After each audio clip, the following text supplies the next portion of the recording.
Ichi opened her mouth and softly cried out. It hurt. The man moved his hips as if counting 1, 2, 3, and withdrew when he reached 9 or 10. Then he motioned with his chin for her to leave. This was the inspection imposed on all girls purchased by the brothel. Ichi stood up again. She found it hard to walk, as if something were stuck between her legs. She staggered to the door, opened it, and went out. The rooms where the girls would live were on the 3rd floor. Newcomers were supplied with personal belongings, bedding, and fresh clothes. Throw away everything you brought from home, they were told.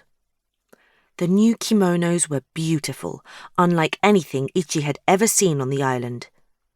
The other girls all draped theirs over their shoulders and pranced, but Ichi was still shaken by the bizarre ceremony that had taken place in the little room below. These kimonos, prettier even than New Year's kimonos, and these futons stuffed with cotton. Back on the island, everyone slept on straw. These fancy things had undoubtedly been given to them in exchange for that ceremony. Ichi sensed that the thing the man had thrust between her legs in that incredible encounter was the most important thing in this elegant mansion, the thing around which the whole place revolved. It was why an army of servants were briskly about their business.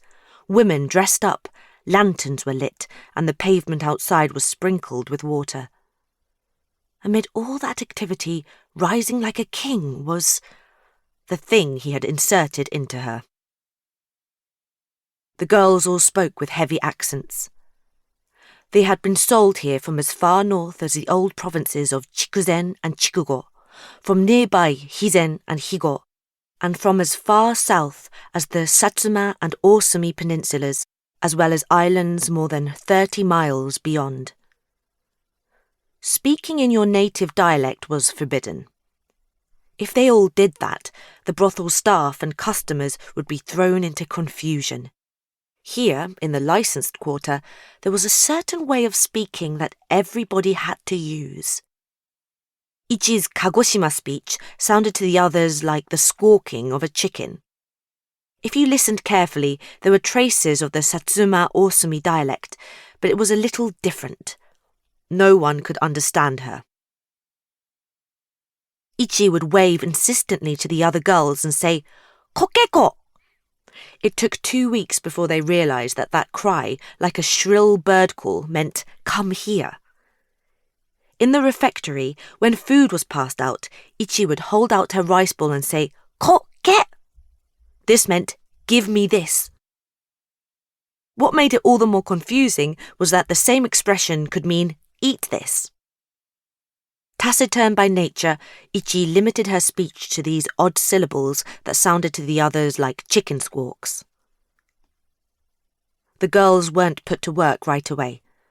They were like vegetables fresh from the field, still muddy. Before they could be served, they needed to have the dirt shaken off, have unsightly leaves removed, and be washed clean. The Kumamoto licensed quarter flourished more than any other in all of Kyushu. Indeed, it was one of the top 5 in the country, the equivalent of Tokyo's Yoshiwara and Kyoto's Shimabara. The brothel Ichi had been sold to was owned by a man named Hajime Mohei, who controlled the rice market at Dojima in Osaka. When he appeared in Dojima, a momentary hush fell over the place, people said. When Mohei returned to Kumamoto, he brought back with him first-class courtesans he had plucked from Yoshiwara and Shimabara, sparing no expense. To maintain high standards, all new girls received strict training. A special few were assigned to an oiran, the highest-ranking courtesan, to learn makeup, diction, and manners. Shinonome from the Shimabara license quarter was the most popular courtesan in the place. The brothel was also named the Shinonome. The top earner always took the name of her place of work. Shinonome became Ichi's mentor. Even though Ichi could barely express herself like a